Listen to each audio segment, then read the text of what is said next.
Cardtrix here, and today I am finally releasing the tutorial for the Fabulous 4 Aces performance I did about a week ago. Now, please, if you have not seen the performance of this trick, make sure to click on the link in the description below, or you can click on the corner right about now, and please go check out the performance, and then come back and I will show you how this amazing trick is done. Alright, hopefully you guys saw the performance, and now we can get into this amazing tutorial.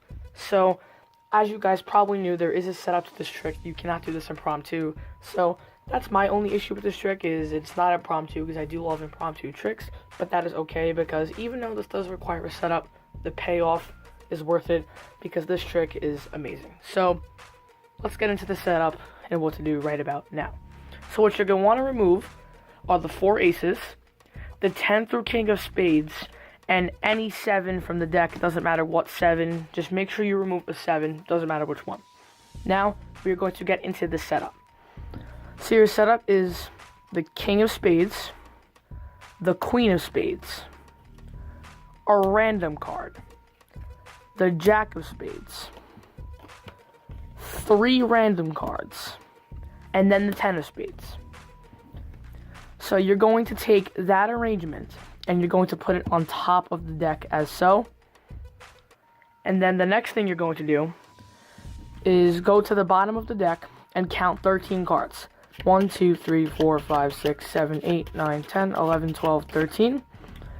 In the 14th position is going to be that 7 that you chose. Now here's what I recommend. In the 15th position, put a card that looks similar to the 7 of hearts, like the 8 of hearts or the 7 of diamonds. You'll see why in just a moment. So, again, the setup is the king of spades, the queen of spades, a random card, the jack of spades, 3 random cards, and then the 10 of spades on top of the deck. On the bottom of the deck is 13 cards, and then the 7 that you chose in the 14th position from the bottom, and the 15th position, a card that looks like the 7 of hearts. And again, we'll get into that a little more as the tutorial goes on. Then you're going to have your 4 aces laying on the table. Now, they need to be in this order: clubs, hearts, diamonds, spades. The cards need to be in this order or the trick will not work. So make sure the cards are in this order. Now, from here, all you have to do is just start giving the deck a few false cuts. Now, this is not necessary at all. You don't need to give the deck any false cuts if you don't want to, but it is that extra convincer that the deck really is mixed up. Now, the performance for this trick and the actual routine isn't exactly that difficult, and there's no really difficult sleights in this trick. I would say the most difficult part of the trick is, I would say the storyline, because the storyline is a little difficult to memorize. But again, you don't even need to use the storyline that I used. I was just using there was a magic convention, and I met up with some guys that were all trying to find aces. So you want your story to flow along nicely as the trick goes. You don't want to be pausing too much. Now, again, you don't need to use the storyline that I used for the performance. You can use any story you want. So I'm going to kind of say the story as I teach the trick, but if you don't want to use my storyline, you can kind of come up with your own, be creative. You can extend this to a whole nother level if you really want to. So, again, aces in this order, and then you're ready to go. So you're going to say you went to a magic convention, and you met up with some guys, and they're all trying to find aces in a really cool way. So they invite you in, and now they decide to get the aces lost in the middle of the pack. So what you're really going to be doing here is you're going to count 9 cards. You want to count groups of 3, so like 3, 6, 9, but you don't want the spectator to know that you're counting the cards. So you want to tell the story as you take the cards. So you're going to say, alright, the first magician starts peeling off some cards, and then he's going to set them with the ace of clubs. So what you're going to do is from here is take those 9 cards and flip them face down on the bottom of the deck. So now you're going to take your pinky now and just stick it in between the deck and those 11 cards, just so when you flip them over, you have a pinky break between the cards and the deck. Now, instead of just taking this packet away, what you're going to do is something known as a wrist kill. And that's just taking your wrist with these cards and you're just going to turn it away like this. Now, normally, a wrist kill is meant to hide this card, because if I take it away, you'd see that card. And if I do this, you don't see the card. But obviously, they know that this packet is face up, so there is nothing to hide whatsoever. The only reason why you're doing this now is the second time around you are going to be hiding something. So you want to do a wrist kill every single time just so everything looks natural. Because if you do a wrist kill for one of them but do something different for the rest of the piles, then the spectator gets a little suspicious. So you want everything to be consistent.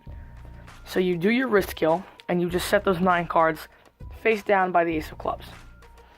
Now this time you're going to say, alright, the second magician takes a few cards. Now you're only going to flip over 4 cards this time. That's it. Just 4. Then you'll say, alright. Now, here is the interesting thing. Remember how I said keep a card that's similar to the 7 of hearts in the 15th position? This is why. Because instead of taking your pinky and sticking it between the 7 and this card to separate these 2 packets, you're going to stick your pinky under the 7. Because what you're actually about to do is once you get your pinky break, you're stealing that 7 away. Because now they know that these cards are face up, so if I take this away, they're going to see that face down 7 is there, and you don't want them to know that you stole that away. So now this is where the wrist kill is going to come in handy, because when you take your wrist and turn it away, it hides that face down card. And you don't need to worry about the spectator seeing it, because this top pack gives all the cover. You don't need to worry about it. So you do your wrist kill, you're hiding that face down 7, and just shut it down carefully just so they don't expose that face up 7. So now when you turn the packet over, they're going to see this 8 of hearts. Now, the reason why you want it is similar, because you don't want them to notice a big change in the cards. So, they saw that 7 of hearts, right? Now, if I take that 7, I steal the 7 of hearts, I flip it over, and they see a 3 of spades, that is a very different, they're going to be like, wait a minute, wasn't there a 7 of hearts there? But if they see an 8 of hearts, since it looks so similar, they're not really going to question it too much, so you should be safe from there. Then you'll say, alright, the third magician takes some cards, and this time you're going to count 11 cards, so go 3, 6, 9, 10, 11. Just tell the story as you're peeling the cards so the spectator doesn't think you're counting. Oh, and once again, even though you're not hiding something, just keep doing the same thing, do that wrist kill motion again, just so everything looks consistent. And then just take the 4th pile and set it on top of the ace of spades. So far, everything is completely clean. They don't suspect anything. The only thing they don't know is there is a face-up 7 of hearts on the bottom of this pile. Now, I would say this is the second hardest part of the trick that I'm about to do right now, because it just takes some memorization here on how to stack the piles. But this is exactly how you want to stack the piles. You're going to say, we'll take the ace of clubs, get it lost in this packet. You're going to take the ace of clubs and put it 4th from the bottom of the deck. Alright, that's what you're going to do. You're going to take the ace of hearts, put it on top of the first pile. Then you're going to take the second pile and put it on top of the first pile. Then you're going to take the ace of diamonds, put it on top of its own pile. Take this pile and set it right on top of that third pile. Take the ace of spades, put it on top of its own pile. Then take this pile and put it on top. So that, to me, is probably the second hardest part of the trick. Just memorizing the stack of those cards, because if you don't stack them correctly, then of course the trick is not going to work. So make sure you practice the trick over and over again and ensure you stack the cards correctly. Now, once the cards are stacked, you're going to get into the actual production of the aces. So now you're going to go along with more of the story. So before you do that, again, you can give the deck a few false cuts if you choose. But again, it's not necessary. It's just an extra convincer that the aces are really mixed up in the deck. Now, you're going to say, the first magician likes to find an indicator card. Now, all you have to do from here is spread out the aces. The deck. Because since you stole that 7, there's going to be a face-up 7, and that's your indicator card. So from here, you're going to square up the deck. Take all the cards above the 7 and put them face up on the ground. So you're going to peel off the 7, and you're going to say something along the lines of, now, they usually say 7's a lucky number, or 7's my indicator card. And as you're talking, you want to make these hand gestures, because what you're going to do is you need to get a pinky break below this top card right here, So what you're going to do is just push off the top card, pull it back, and then catch a pinky break, just like this. That's what you're going to do.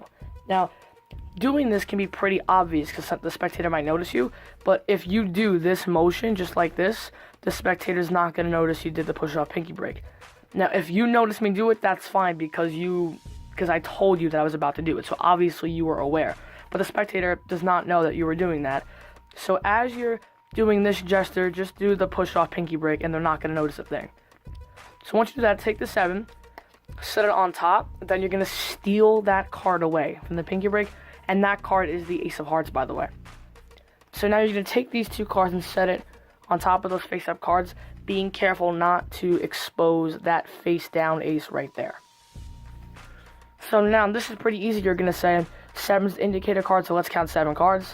Deal the cards face up on top of this packet. 1, 2, 3, 4, 5, 6. And the 7th card will always be the Ace of Clubs.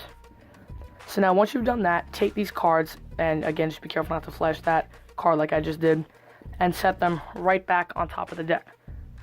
So now, from here, you are welcome to do any more false cuts if you wish. And you can say, alright, the second magician says, that takes too long.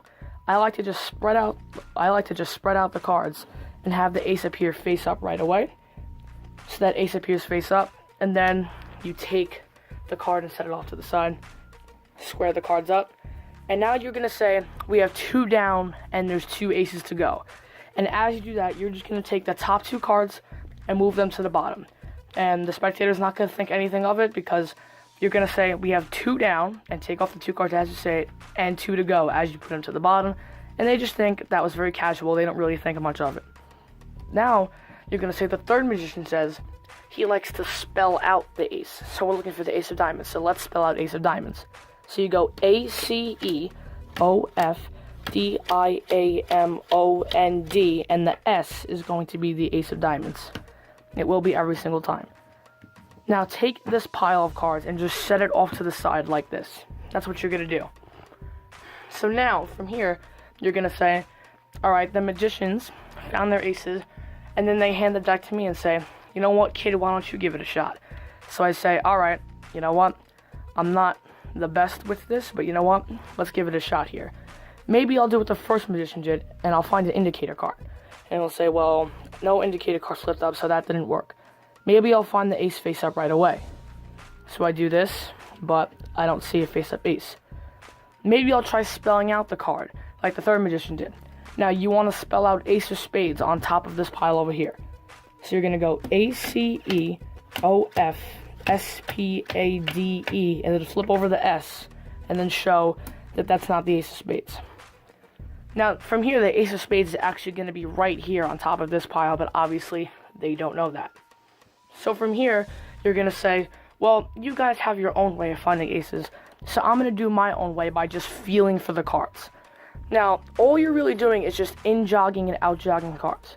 You're going to in-jog the first one, out-jog the second, and then just keep going like this. You're just in-jogging and out-jogging every other card. Now, some people find this a little bit difficult, but that's not that hard. All you're doing is in-jogging and out-jogging cards. So just do this, in-jog, out-jog, until you have no more cards left to go. Then what you're going to do is just peel out the out-jogged cards and just set them in their own pile right here. And what that does, that's going to leave a king right on top. Now, you're just going to do the same thing again with the pile that's left. In-jog the first card, out-jog the second, and just keep going like this. All you're doing is in-jogging and out-jogging cards. And take out the out-jogged cards again and set them down, and what that does is it puts the queen right here. Now once again, just in-jog the first card, out-jog the second, and just keep going like this. Remove the out-jog card, set them down, and that puts the jack right over here. And one last time, in-jog the first, out-jog the second, set this pile over here, and that puts the 10 right there. So now the ace is the top card, and there's a random card in the second position, so you can mix these cards up, just keep track of where the ace is, and say, I have a feeling the ace is right here in my hand, and show that you have found the fourth and final ace. So, of course, You're going to say, okay, the magicians were impressed that I was able to find the ace. And when you perform this, so when you want to act like the trick's over and say, I was able to find it, I did good, something like that.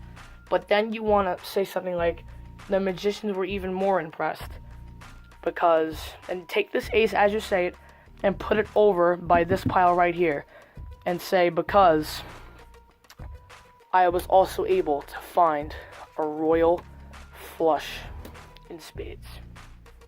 So that is the tutorial for Fabulous 4 Aces. I hope you guys learned this trick. Now, I do recommend you watch this video over and over.